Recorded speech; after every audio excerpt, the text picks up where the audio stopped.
just wanted to say, not a scientist. So at some point, I do believe we should get maybe someone to go more in depth with the hormones and stuff, but I have included the hormonal stuff. I've included my own experience of menopause because I think that's quite powerful, especially as I had a medical, what they call a medical menopause.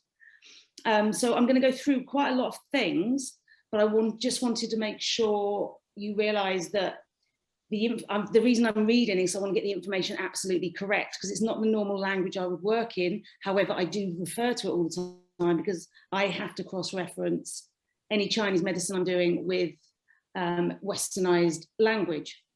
But also with doing the Zinzino, of course, I want to be able to communicate that. I also need to change this view I've got. And Jackie, just before, sorry to jump in, just before you start, can you just give everyone, those on the call that may not know you, can you just give us a brief CV? Yeah. So I'm trying to work out this speaker. Those that don't know how fabulous you are already. That's very, very kind. So who am I? I'm an acupuncturist, and I've been an acupuncturist for 20 years. A bit more actually, working predominantly in female health because I've fallen into that, not really by choice. So I do work with a lot of women of all different ages. Before that, I worked in the fitness industry, so I've always been around health, fitness, diet, but learning and learning and learning as I go along, because to be honest, it has changed a lot since I first ever qualified in this world, where, you know, drinking Diet Coke was thought of as the thing to do and cool to have on the side of your step. So it's a very different world, and I am constantly learning, and the Zinzino has been a massive learning for me, on top of a nutritionist I went to years ago, on top of my acupuncture stuff, where we do learn about diet, but not as in depth. You have to then go into herbs and dietary stuff. So it's been through experience and my own personal learning as a woman and someone that's gone through the menopause. Is that enough? Is that enough of an intro? Fabulous. Right, okay, so that's about me. So I'm going to talk about my menopause. I'm going to talk a bit about acupuncture and female health. So my journey is, I had endometriosis, but I didn't realize. I didn't become an acupuncturist till my late 20s, 30s. And I learned how to treat it, but of course it's inflammation. And the more people get involved with Zinzino, they'll realize this is one of the big things that Zinzino can help with, is this inflammation issue. So with the endometriosis, it then led to me to have kind of fertility issues, but then I was in perimenopause and I was having all these bizarre symptoms that I didn't know what they were, and I just thought I was stressed and I didn't realize what was going on. I then went to a nutritionist and we did an all panel of tests, one of them being the omega-3s, and she tested me and I was depleted and I went on a supplement. But what she did was she put me on a supplement and said, we don't need to test you again because this is going to work. Well, then roll on quite a few years and Zinzino, and it turns out after taking this for a good 6-7 years, I was still deficient. Not badly, my ratio was like 5.8 to 1, so it shows I was doing a lot, but still depleted. So to me, that's an issue that I think Zinzino's come over, and I like this, and I think this would be really useful for perimenopausal women, as you'll find out in a bit.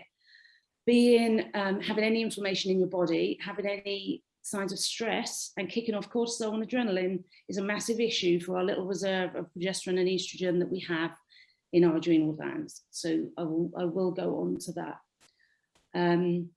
So what happened was I was having massive issues with my periods. I then, unfortunately, I had to have an operation where I had my one ovary removed. And to be honest, I was so sick to death of everything by then. I went, just take them out, take everything. But my consultant was beautiful, and he said, no, you need those hormones. Keep one ovary if you can. So we did. We kept this one ovary. But then it gave up. After a year, it just went, I'm done. Having, my little friend was great, but I haven't got one. So I went into what we call a medical menopause. Again, I knew the symptoms and I knew about it and I'd read about it and I'd looked into it. But when you experience it, it's a whole different thing. And I'm actually going to read some of these symptoms because I think this is really interesting. Actually, first I'm going to tell you what the menopause is. The menopause is when a woman stops having periods and is no longer able to get pregnant naturally.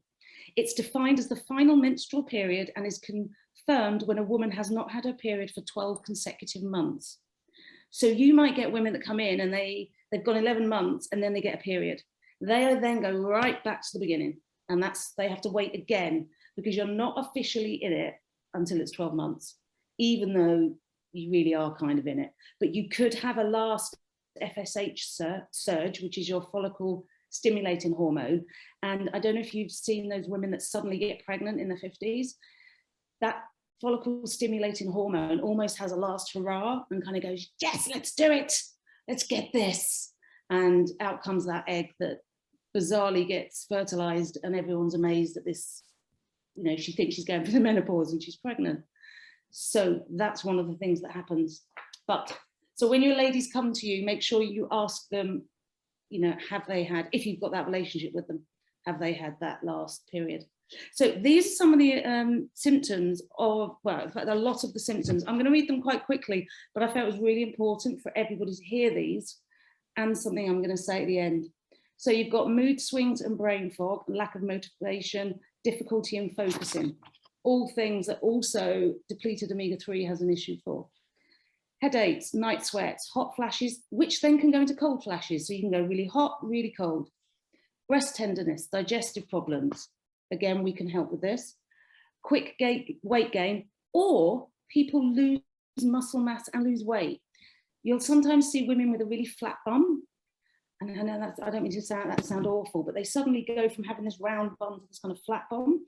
And that's a menopausal thing, where the muscle tone and the muscle mass is disappearing. Again, very important for women to exercise with weights post-menopause and perimenopause. Don't forget your exercise with weights. Don't just be running or doing any of that. You need to keep that muscle up. Loss of libido is a massive one, and then can cause massive issues in the relationship, which can then cause stresses, which can then cause these hormonal issues, blah, blah, blah. Vaginal dryness, that's a drop in estrogen in the vaginal walls. Obviously periods stop. Osteoporosis, joint stiffness, pains and muscle aches, decreased confidence, your hair thins. And if you're, I don't know if you're, you know, people who are Zinzino partners are going to be hearing this going, oh my God, this is stuff that actually happens earlier on as well. Yes, it does, but it gets particularly bad. Dry skin, acne, dry eyes. Dry eyes is a really weird one, not pleasant. Not pleasant, that one, and it is really irritating. Dry mouth, bloating, fatigue, insomnia, anxiety, urinary pain and incontinence. And that is because of the estrogen going from the vaginal walls. So everything prolapses a bit. So you think, and then suddenly a woman's wanting to wee all the time, or can't do jump jacks or go on trampolines. I mean, to be fair, some of that's from having babies, so avoid them. But the lack of estrogen is a massive issue. And I'm going to talk about HRT at the end, even though some of you probably think I wouldn't. It can be important, and it has its place, which I'll talk about at the end, right at the end, because again, I'm not a doctor, but I impart this knowledge all the time, and I'm going to direct you to places where you can get doctor information for this. Facial hair, nice, as if it's not bad enough. Dizziness, lack of focus, they're really interesting ones. You get a lot of women suddenly feeling dizzy. Depression, heart palpitations. That is a particular one. I started waking up in the morning with heart palpitations and anxiety. Now, anyone that knows me knows I'm not exactly a shy and retiring.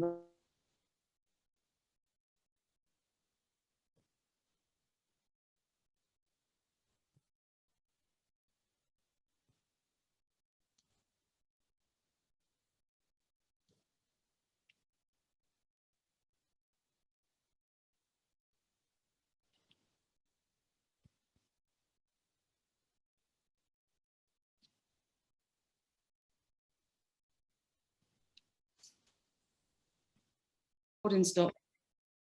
Oh, went back on again. So 51% of the population are going to go through the menopause, but they're not putting research into it at the moment.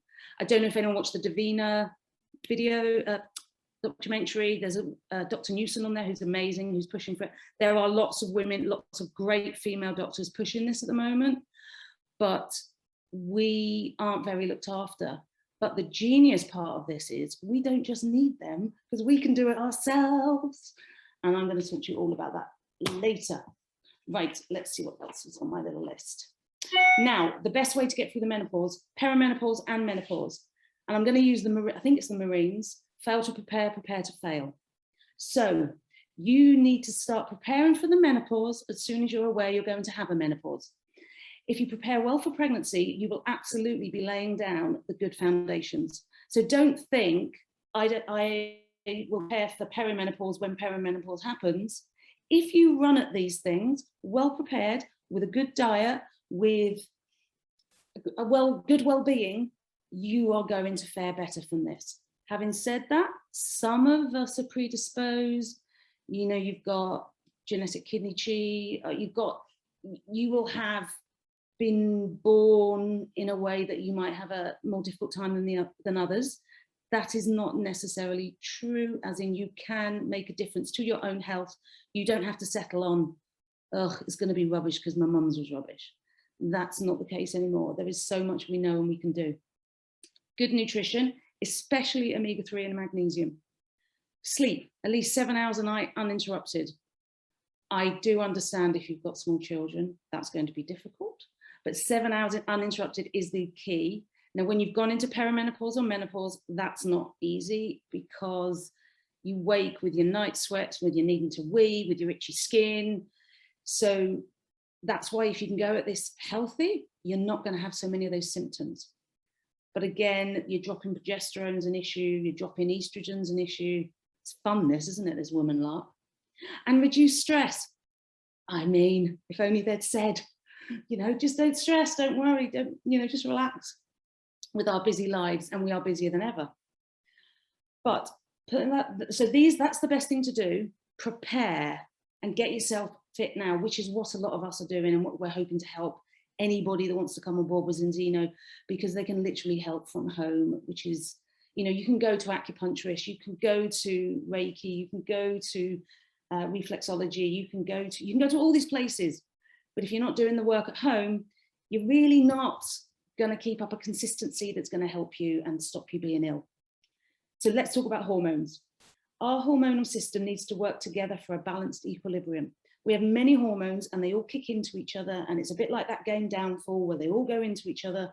You have to make sure they all work as a team, and you support where you can if there's a failing part of the hormonal system. We have declining ovaries. Deep joy. It's just fun. Estrogen depletion, as the primary female hormone, estrogen promotes the growth and health of female reproductive organs and keeps the vagina moisturized, elastic and stretchy, and well supplied with blood. Estrogen levels generally decline during perimenopause, but they do so in quite an irregular fashion. So you can think, oh, what's going on here? And then suddenly go, oh, I'm fine. Oh, no, I'm not. What's going on here? And some people have the first part of their cycle affected. Some people have the second. Each woman is so individual and different that we really have to look at each woman and think, how can I best support them and what do they need? And some of these women are going through a horrific time and they really do need support. So if you are going to take on anybody perimenopausal or menopausal who's really struggling, stay in contact, because sometimes you can't pick up a phone. You might be able to texting you can do, but you can't physically talk to someone. So it's almost like your anxiety stops you. So you need to make sure these women, you kind of give a little bit of support in the beginning. Progesterone depletion and testosterone depletion. Now, testosterone, we do have and we do create, and it gives us our libido. Now, some women don't have any issue with testosterone. Some women it's absolutely fine. And there's a specific blood test. Again, I'll come on to that at the end. And I know this because I was one of those women, of course, that needed a little bit of help in that area. In fact, I've ticked every blooming box, seriously. So in addition to estrogen, levels of other hormones produced by the ovaries, progesterone and testosterone, produced at lower levels in women, are also changing during midlife. Now, then we come to adrenaline. Now, adrenaline is an issue, and so is cortisol. Low adrenal function is one of the most important underlying causes of menopausal symptoms. During the menopausal transition, the ovaries stop ovulating and decrease their production of progesterone and estrogen. Now, that's really important. So basically, the sex organs stop producing so much estrogen and progesterone. Now, the issue with this is, I shall tell you, for some women, this decline in hormones can occur abruptly. This happened for me because I had what they call a medical menopause, because it was brought on by a procedure. Some women, it goes really slowly and they don't notice it so much. Now, to make up for this lack of sex hormones, the adrenal glands, also known as the stress gland, at this stage in life are designed to pick up the slack of the ovaries. So when the ovaries when your sex organs aren't producing what it needs to produce, the adrenal glands go, woo, we will give you this. We will give you this testosterone and estrogen and progesterone. We will help. It's only in small amounts. It's nothing like it was before, and it's always been there helping. But that's where it's happening. I'm not going to spoil the next bit. More specifically, the adrenals, like the ovaries, are able to secrete progesterone as well as other hormones, and they secrete a precursor hormone for estrogen and testosterone as well. Until the menopause, the adrenals' role to produce female sex hormones is minimal. Many women now live with a tremendous amount of stress and responsibility. Women are raising children later in life while juggling their careers and possibly elderly parents, and there's a lot of stress. Please, any men watching this doesn't mean you're not having stress. I don't want to upset any men. This is specifically about women, and unfortunately men, well, not unfortunately, you should have it too. You don't have a menopause, so I can't actually kind of give you into this, but you can hopefully watch this and support any woman you know going through the menopause, because we do need help and support, and we don't always want to ask for it, and we don't always want to accept it, but we do need it, and we need looking after and nurturing. By the time the woman reached menopausal transition, the adrenal glands are so depleted by all this stress going on that they are unable to produce healthy levels of the hormones we need. In whatever capacity they can, the adrenal glands focus on the production of baseline levels of cortisol rather than production of progesterone and other sex hormone precursors. The result is increased menopausal symptoms and related adrenal deficiency symptoms, such as fatigue, insomnia, and cravings. So here we go. Our poor depleted bodies are not only like hormones are like, we're losing hormones, and then it's like, I've got no omega-3, oh no, and we're not getting any magnesium because there's none in the diet. It then goes, well, do you know what? Because you're stressed, you're going to have fatigue, insomnia, and cravings. Yay! So women who are already at a stage in their life where they're not feeling as attractive, they're feeling like, barren is what we used to be called, beautiful term.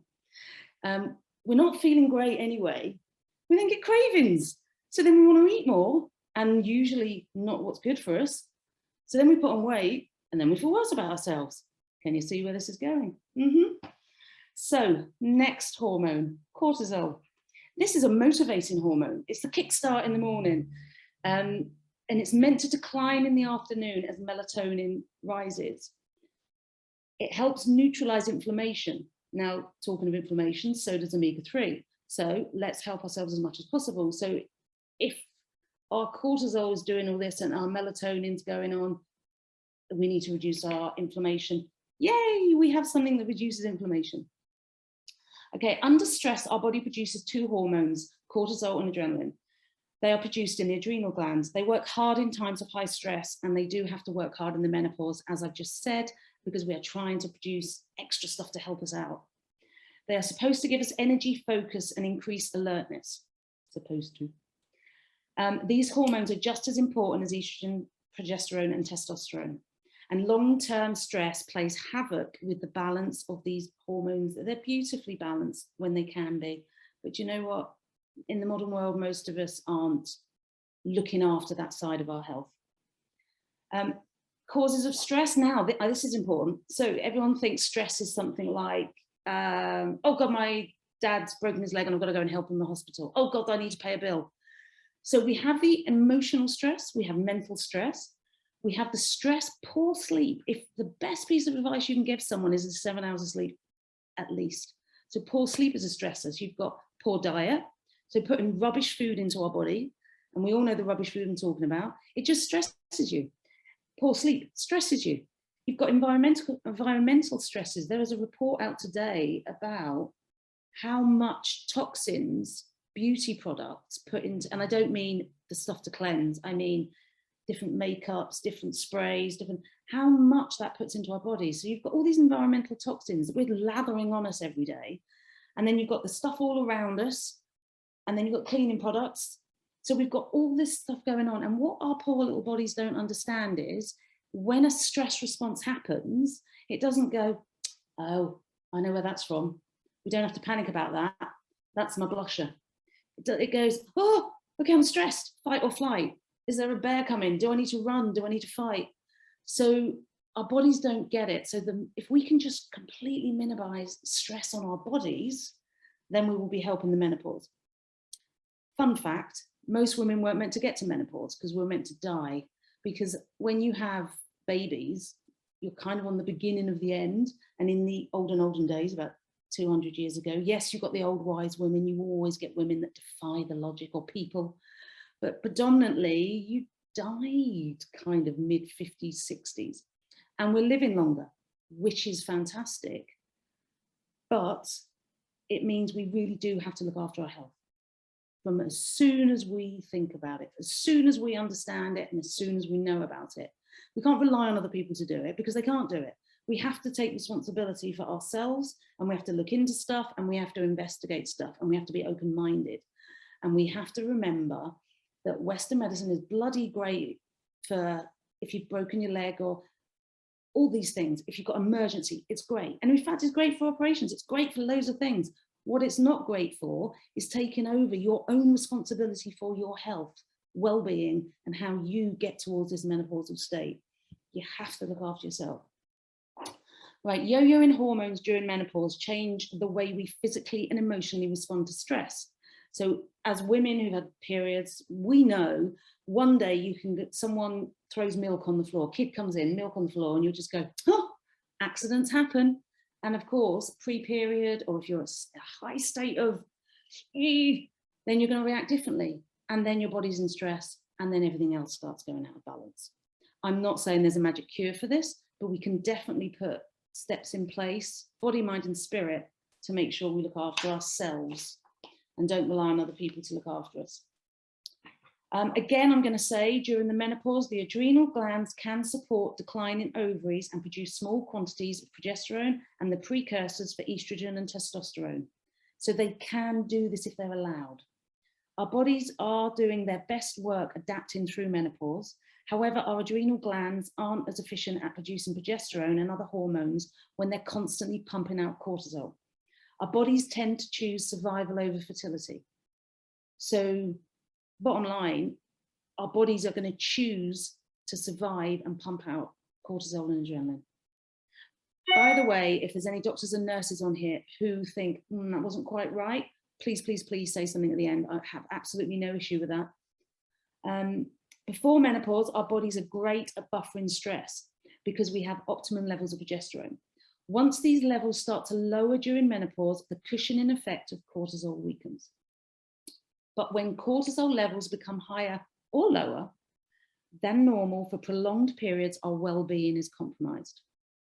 Cortisol imbalance appears to be more prevalent as we struggle to juggle busy professional, family, social lives.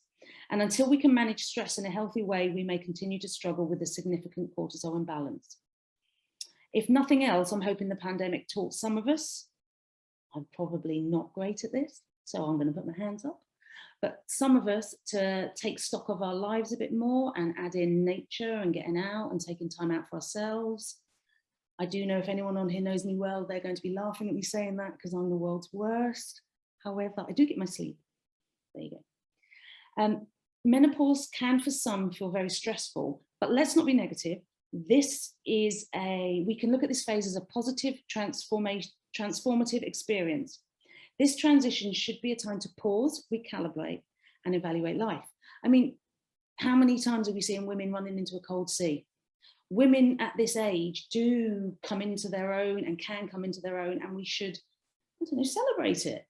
Well, for one, we're still alive, and for two, we've got perfectly working bodies if we can help them a little bit. To evaluate life, to reflect on stress triggers. We have some control over including careers, relationships, health, and well-being. These are the things within our control. Stabilizing our circadian rhythms. So that's your sleep and daytime rhythms. So waking up in the morning, you get your kick off, yay, go energy, you get your melatonin coming in, and then you're winding down, and you should have a wind down for sleep. So getting a good routine towards sleep will really help. Again, we're not all great at this. There's thousands of podcasts out there to talk to you about this. What I've learned through a friend and recently, and she may be on this call and she may want to chip in later, but we've learned that there's a glucose issue with some people, that if they're eating certain products, and I'm not going to go into them because I'm not completely sure of them, but I know one of them can be oats, and basically if your body's not fed properly, you have insomnia. And we've kind of questioned this insomnia link for a long time, and perimenopause and periods and everything else. So this is something we're looking into at the moment, and it's actually quite interesting from the science people I'm listening to. So we might be able to give people advice on the nutrition for sleep, which I think will be really interesting. We've got relaxation to relieve stress. So we need to speak to people about that, about relaxing. Balancing the blood sugar levels. Well, we've got some beautiful products for that, which again, I'm going to come on to in a bit. We should be encouraging anti-inflammatory diets. I mean, once you're talking about the Zinzino products, and once you're a partner or a partner speaking to you, then there should be an absolute discussion about an anti-inflammatory diet. If you don't know enough, direct people to the nutritionist. We've got nutritionists. Direct them somewhere where they can get that extra bit of help. You know, not everybody can know everything, but if we've all got little bits of information, well then how cool if we can all collaborate and help each other out, which is how I think it should be with women. And then supplementing your diet, vitamin C, B5, omega-3 and magnesium. Every bit of research I've done is these are the main things. So, well, we can provide all that, and there are other magnesium supplements if it is deemed you need extra magnesium. Exercise, very important. Exercise for your mind, so walking out in nature and breathing and etc. But exercise, seriously, the weights, get some help with it. Don't injure yourself. But weight bearing exercise is definitely a must for us oldies. Unfortunately, and actually a lot of women find they do this naturally as they get to the stage in their life, we have to reduce alcohol, caffeine and smoking. Caffeine, again, gets the adrenaline going. Alcohol gets the adrenaline going. Smoking's just bad for you. I'm sure there's other reasons for it, but it's just bad for you, and it should be minimized if possible. And obviously other drugs. Didn't put that because I'm friggin', well, I don't know. People could be on drugs. I don't know. Now, if you've tried all the self-help avenues, if you've explored, which I did for 15 months, I was really, really good at this. And I was like, right, I'm going to do this nutritionist, I'm going to do this, and I'm going to pull this, and I'm going to do this. The only thing I was bad with was reducing stress. So that was one of my bad precursors. But I really tried everything and thought I was doing everything right. And this is pre-Zinzino, by the way. And then, about 6 years ago.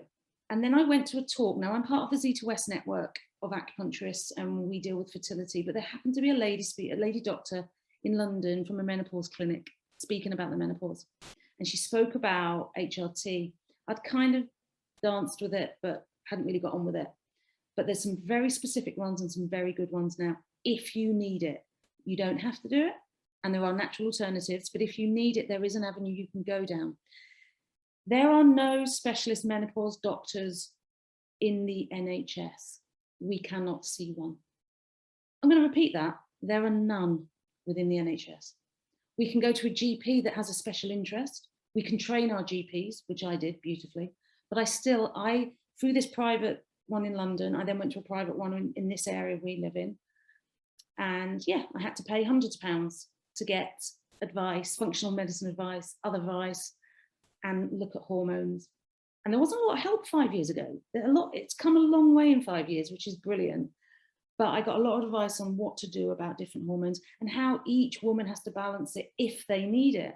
So I don't know whether people should rush into it, but I definitely don't think people should be put off by it, because we're not adding extra to our body. We're replacing something that's depleting. And as I said earlier, we kind of aren't meant to live as long.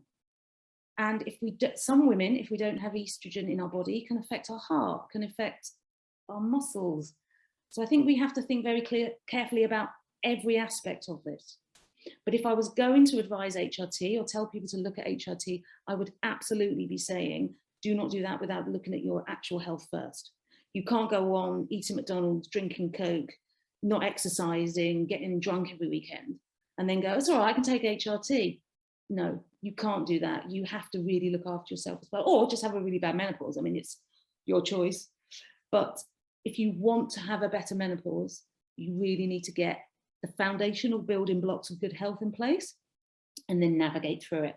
I mean, some people, I can't drink wine. Now, I can drink it, but it doesn't agree with me, so I don't. I can drink champagne, just in case anyone needs to know that. But if I wanted an alcoholic drink, it would be a gin or a vodka. Some people can't drink alcohol at all. Some people get flushed with alcohol. Each of us has something different. It's very, very, like anything, it's individual. There's no one size fits all with menopause. So the other thing I wanted to say, so if you're going to go to a doctor or a specialist menopause clinic, be aware you would have to pay for the menopause clinic. Dr. Newson, now Dr. Louise Newson is someone I've kind of followed. She is championing this. She was on the Davina McCall thing, but I've been following her before that. She is trying to get this out there. She is really trying to get people to get help they need. Now, she does yoga and she's looked at her own health as well. So she's not, and she's given up alcohol, and she's not all HRT, but she realizes as much as any of us that there is a place for this. So that's Dr. Louise Newson. Instagram is at menopause lower score thing, doctor. She's at the Meno charity, and she's the one that made the Balance Menopause app. And you can go on and put your symptoms in, and you can like track your symptoms, and it goes back to them, because they're trying to get a big database of women and what we actually go through and what we need.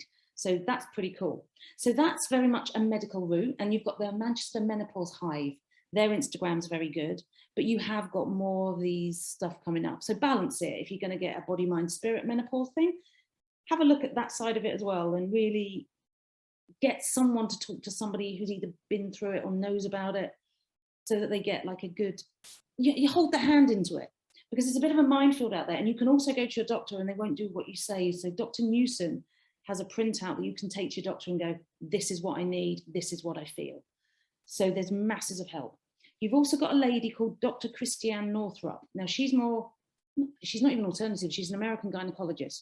But what she does is she makes her own kind of estrogen, testosterone stuff. And she's been around for years. She's got this massive menopause book. And she's another good source of information if you want to balance it. So Dr. Christiane Northrup, another good one. The advice that I've seen recently and what everyone's getting is if women are going to go on estrogen, they need to go on estradiol gel, which is a gel you rub in. This is allegedly, and again, you have to go to a doctor for this, but this is one of the better ones. You get your utrogestin capsule, and that's your progesterone. If you still got a uterus and you take estrogen, you need to take progesterone. Vagifem, beautifully named Vagifem. I'm sorry, but that's got to have been a bloke that named that. That's to help with estrogen directly into the vagina, and that's to help with all the dryness. Then you've got Androfem, which is testosterone. Now, interestingly, you can't get testosterone, and I think you can get them from gynecologists, but you can't get testosterone as a woman on prescription in England. You have to find a doctor that will write a prescription, which you generally have to pay for, and then you have to go to your doctor and buy this, and it's about £100.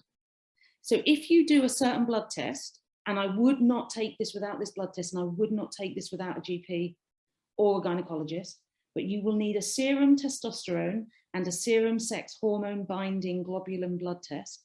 These blood tests will tell you what your testosterone rate is and if you need it, and some women do, and I did need a little bit of a boost with that. So it's very interesting to get these bloods. The estrogen and progesterone bloods, any GP I've spoken to or any menopause doctor has told me that they're not as important, that they don't give you a really great reading. The symptoms tell you about the menopause, but this testosterone part of it, you need the regular blood tests every 6 months. So I think if you're going to go the HRT route, find someone good. I mean, I am happy to direct you to people. There was a wonderful lady near where I live, but unfortunately there was such demand, she's moved into training people, so she shut her clinic down. I know. So we need more of these clinics. And Dr. Newson is training GPs. There's a training thing going out because apparently in their 5 years, they don't really learn about it. The other thing I will say is, and I'm a little bit narked about this, you can get Viagra over the counter to help men like that. But for women to get hormones that will stop them wanting to basically cave someone's head in with a saucepan, not so easy. I'm thinking there might be a little bit of a balance needs revisiting there. Just saying. Anyway, this is my take-home info. Yes, because there's going to be questions at the end. So my take-home info from this, I didn't time this talk, so I'm doing really well. The overwhelming message, re the menopause, is to look after your body, mind and spirit. Make sure it's not depleted or deficient. If it is depleted or deficient, find help. Help yourself, get it out there. Mums and women tend to run around looking after everybody else, absolute, and then not put each other first. And we go back to that old saying, if you're on an aeroplane, put your mask on first. It's back to that. If we are having our children later in life, we are going to need to prolong our youth a little bit longer.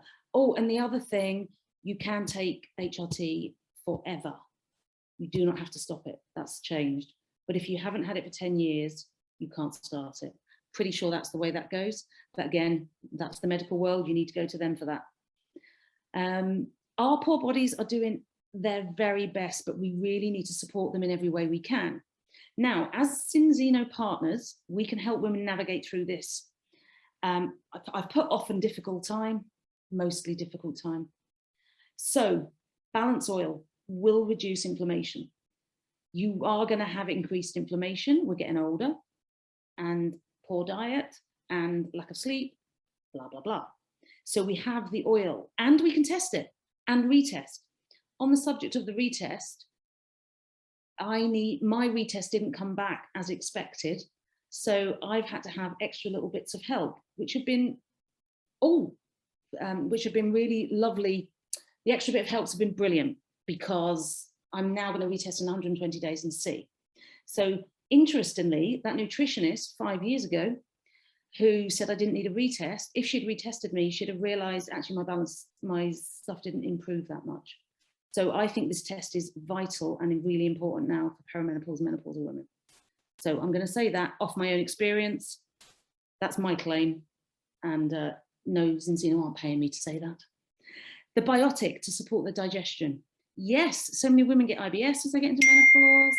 Absolutely. Extend. Get the vital nutrients in there. And it's all natural. There's nothing wrong with this stuff. It's not going to cause any harm. Viva. Hey, let's reduce that stress. Get that extra vitamin C in. Magnesium's in the Extend. This is a no-brainer. Xenogene. Now, I've done the Xenogene thing, and I actually quite like it. I think it's a good product. So I'm going to be, encouraging women, especially of my age, to go on that a bit more. So I think the Xenogene has a place for us. Any young whippersnappers on here, I don't think it has a place for you. We're keeping it for ourselves. I might even just rub it on me every now and again. But basically, with everything any woman on here is going to go through, we can help each other and we can help support them with all these products and directing them to places that will give them extra help. And the balance test is vital. I think that's it. I think I've done it. Yes, with 15 minutes to spare. So you can all unmute and talk. Ha ha! Was that too much information? It was fantastic, Jackie. I love to listen to you. It was really good information. So yes, anyone with a question, please unmute yourself and ask Jackie. There's some in the chat if we want to. Oh, I can't see the chat. Yeah, it's they share the menopause doctor on Instagram, and Felicia says that there is a menopause consultant at St. Thomas Hospital in London. Yeah. Yeah, there in London there is a menopause clinic. That was one of the ladies that spoke to me. But when I spoke to her, this is 6 years ago. It might have changed. If I went to London, I'd have had to pay privately for her. So I don't know if that even part of being in St Thomas's is NHS. I don't know. So I can't speak for that. I just know when I first started looking, there was nothing that you could get on the NHS other than a gynecologist, which needed a referral, or a GP who had a special interest. And like Ruth said, one for the whole UK is maybe maybe we should have a couple of extra. Yeah, and everything's in London, and it's like, any chance we could have a bit more around? Yeah. But we have been, I mean, there's been jokes about menopausal women for years, you know, you've all seen the seaside postcards, and, you know, we've been marginalised, and actually we make up a lot of the population, and a lot of us are working through our menopausal years, and we're valuable and valid. But you start to feel, what I think people need to understand is, we start to feel like we're not valid if we haven't got either hormonal or health support. You can only feel it when you felt it, but you suddenly go, oh my God, I feel old. And you do, you feel old. You feel like you're invisible. I never believed it when someone said that to me before. And I'm like, you really do, it's weird. But since I've really done that, and I am on a, you know, HRT as well, but doing both together, I can honestly say I feel better now than I did in my 30s. There is one other question, Jackie, about how you think xenogene could help symptoms. Do you have any thoughts on that? Well, there's a lot of I haven't really dissected the ingredients as much as I should, but there's a lot of anti-inflammatory stuff in there.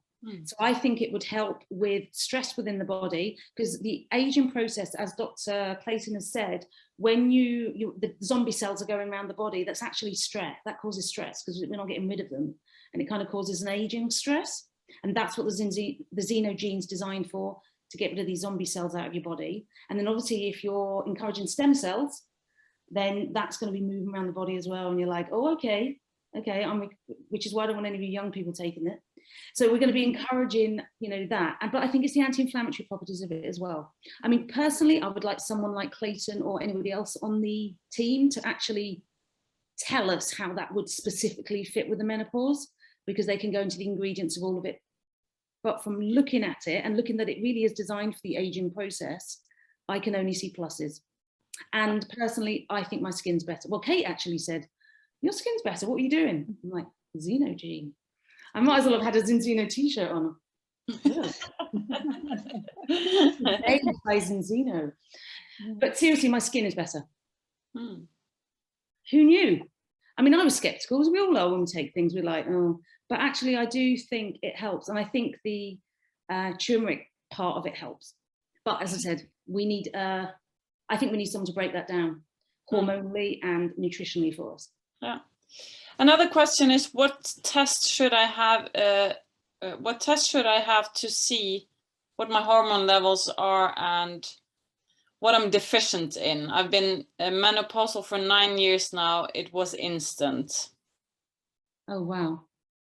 Well, if you've been in the menopause for 9 years, they should have already done a test to find out what your estrogen, progesterone, testosterone levels are. And they should actually done a full blood count. They should also be finding out what your vitamin D is. What else do they know? No, they're the main ones they should have done already to find out where you're at. Now, you're still below the 10 years. So, I mean, you've done well to do 9 years. I mean, you might have been symptom free, I don't know from that. But if you've been struggling through all of that, that's hard for 9 years. So actually a doctor should have helped you by now. And you should have had tests to find out. Again, you know, it's going to be a no-brainer. You're going to be depleted in estrogen and progesterone. You are. The testosterone's an interesting one to see where that is.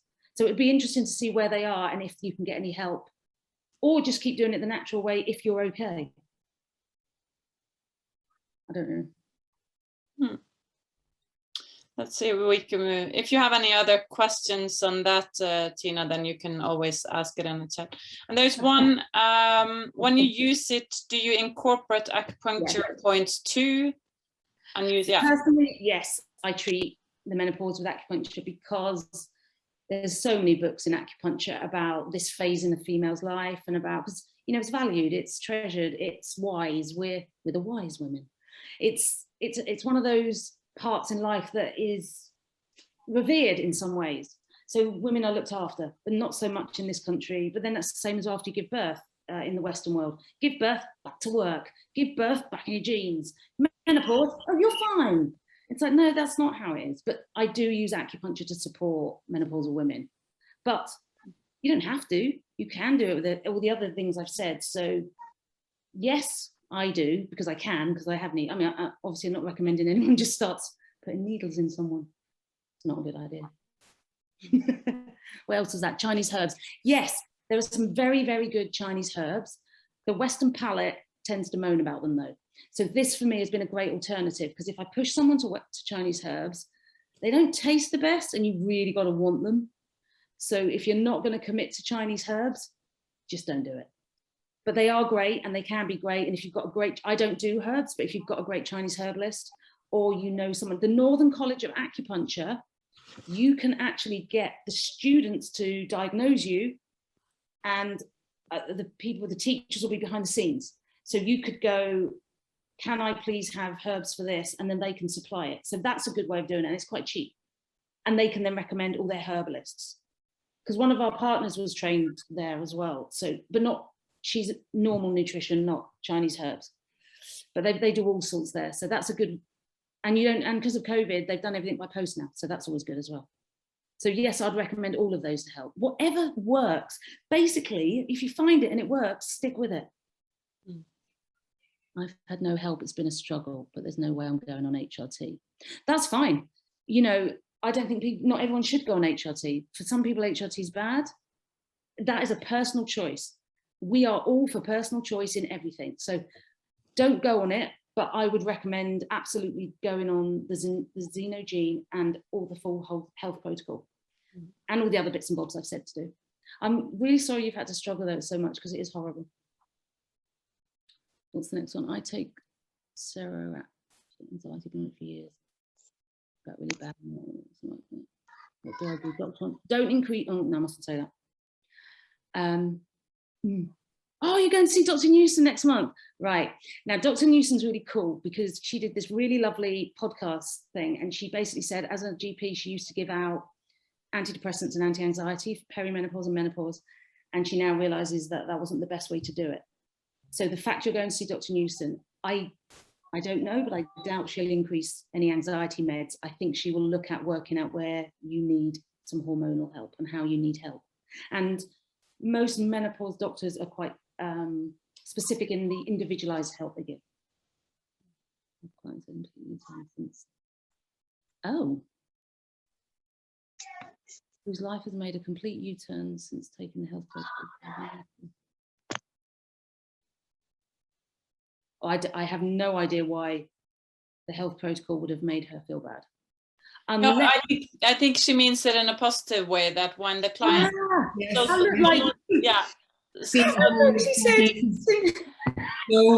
she'd been through cancer treatment, or her immune system was completely compromised, and then COVID came along, so she was on the floor between the cancer treatment and her immune system being low and also menopausal. So she says if she wasn't going to top herself, she was going to top her husband. So yes, she swears, and she's been sending loads of people my way for these products. So yeah. When you wrote it, you wrote, I have a client whose life has been made a complete complete U-turn since taking the.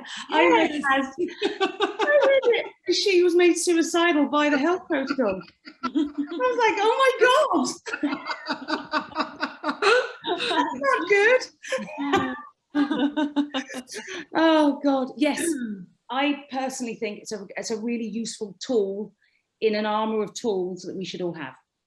And there are many, many, many, but that was it. Fail to prepare, prepare to fail. You will fail your menopause if you don't look after yourself. It's a no-brainer. If you look at the way the hormones work, it's a no-brainer. Just a quick question, Jackie, say with regards to the immune system already being depleted, does that also then have an impact on symptoms of menopause and things as well, out of interest? Yes, it does. Okay. Yes, it does. Because you've added stress to the body, and the body doesn't care about your menopause. It cares about survival. So anytime anything's added into the body that makes the body go, oh, hang on a minute, what's going on here? I'm going to use this example, but I'm not wanting a big discussion about it. But there's a big study going on at the moment about how COVID and the COVID vaccine, more specifically the vaccine, how it affects periods, and women are coming out of the menopause and having a period, and it's messing up lots of things. And I don't know the answers because it's under research, but that is adding something to the body and asking for an immune response. Yeah. So my suggestion would be that yes, absolutely. Anytime the immune system's compromised, it's going to go, yeah, we don't care about the menopause. Yeah, I've been looking at that study myself. I've been reading a bit about that. So interesting. Thank you, Jackie. No problem. As always, darling. Thank you, Jackie. Thank you, Jackie, for your wonderful session. It was really good. Just to add to what you said with regards to the Zinzino products, I've got a little testimonial to add to what you said. Brilliant. I went into medical menopause after I had my first lot of chemo. So and then my period didn't come back. So I was referred to the consultant at St. Thomas's. And when I went to see her, I mean, we explored all the avenues, but unfortunately they couldn't help me. And I had all the symptoms. It was so bad. I had everything and I couldn't even cope. But when I got a year ago, I started the oil, the Zinzino products. And I must confess to you, the last winter we had, that was last year, was the best winter I've ever had, because my windows were closed. Because my summer, winter, my windows were open. But when I started the oil, I noticed all my symptoms started coming down, and I, touch wood, it's been very good. It's really gone down. So the Zinzino products, I do actually recommend it to my friends. When they're going through all the symptoms, I tell them that this product is really the best for menopause. And I mean, until you've gone through that hot flush thing, where you literally... I did have all the symptoms, everything, all and the symptoms. Pardon? Until you've had them, you really can't, like when you say... Yeah, you can't explain it to anyone. Yeah, you can't explain. I had the mood swings, I had the hot flashes, sometimes in the night sweat. I'll wake up and I'll squeeze my nightie and it will just be dripping. I was told to buy something to lie on. Eventually, I was told to put a black bag on my bed and then soak a towel, wet towel, and lie on a wet towel. Can I tell you, I did all those things. It didn't work. I really suffered menopause. But thank God I found a Zinzino, and since I started it, things have been excellent. That is brilliant. But isn't it so unfair? It's so unfair that not everyone, women are struggling with this. It's like... Yeah, I did badly. And I was told I couldn't have HRT because of the breast cancer. Well, I don't know the ins and outs, but I do know Dr. Newsom talks about cancer and HRT and the risks. And on the Davina documentary, she talked about the fact, Dr. Newsom was on that and was basically, you're more likely to get cancer if you are obese as opposed to if you're on HRT. So there's lots of stuff out there, but she really talks about the fact that even if you've had cancer, you can go on HRT now. Now, I don't know the ins and outs of that, and I'm not going to give any advice on that. She should give advice on that because she is the one qualified in that area. But I think now some people are taking an interest in this. I'm hoping it becomes more mainstream-ish, that we are listened to and people understand that as women, and we are still valuable members of society. We're not little old Nan sitting in the corner. Although I could do that. Thank you so much, Jackie, for the information. And I do agree with you, what you said before we started. Let's go and teach everyone earlier on about this, so we can help people in a different way. I think it's amazing what we can do if we prepare our girls, that we, you know, the children we have, to prepare for. They don't need to prepare their whole lives, but at least they can, yeah, just eat healthy and get the base right, I think, and then teach them about what they can do. Even if we can get our girls to take the oil through periods, you know what I mean? Even if they can start doing stuff like that, they're already, you know, if their omega-6 balanced, if their omega-3 levels are up, amazing. They're hitting everything, right? From, you know, periods, pregnancy, perimenopause, menopause. We can do this, but it's really getting the message out that this is not a gimmick. This is actually something that, you know, can help. Yeah. That's true. Thank you so much, Jackie. I think we'll finish off for today, and we will place a recording, of course, in the portal if you want to. Yeah, I think someone's put another message. Oh, is there another question at the? What you said earlier, Mike wonders why she doesn't suffer pain through her period. Yeah, Jackie, Tia. Yeah. She's 12 and she started her monthlies about 6 or 7 months ago. And she said to me, Mummy, how come my friends in school and my cousin, they get really bad stomach cramps and they're in bed, or they use hot water bottles? Mummy, why don't I get that? And I'm like, darling, you're normal. That's why. Yes. And I try to get this message out. So many people come to me and it's like, yeah, but period pains are normal. No, they're not. They're a sign of imbalance in the body. They are not normal. You're not taught that though, are you? You're taught that you will experience pain and it's, you know, not good and it's all dirty and all these terrible things that women have to go through. I mean, so wouldn't it be lovely if you went into it knowing that that's not normal and there's something you could do? And that in other cultures, you basically take the day off when you're on your period. Well, first day of your period. Like they did some research into with female athletes about how they shouldn't be competing or performing on the day one of their period. And they were trying to stop it happening, as in stop the women competing, because everything in the body is going against that level of activity. So they shouldn't be competing. I'm not sure how they do that. Can you imagine the whole Olympics if they'd all synced up? No women to compete today. So, but we shouldn't be doing anything excessive on day one of our periods. No exercise, nothing. A bit of yoga if you want, a bit of Pilates, but nothing major. Thank you, Jackie. Amazing.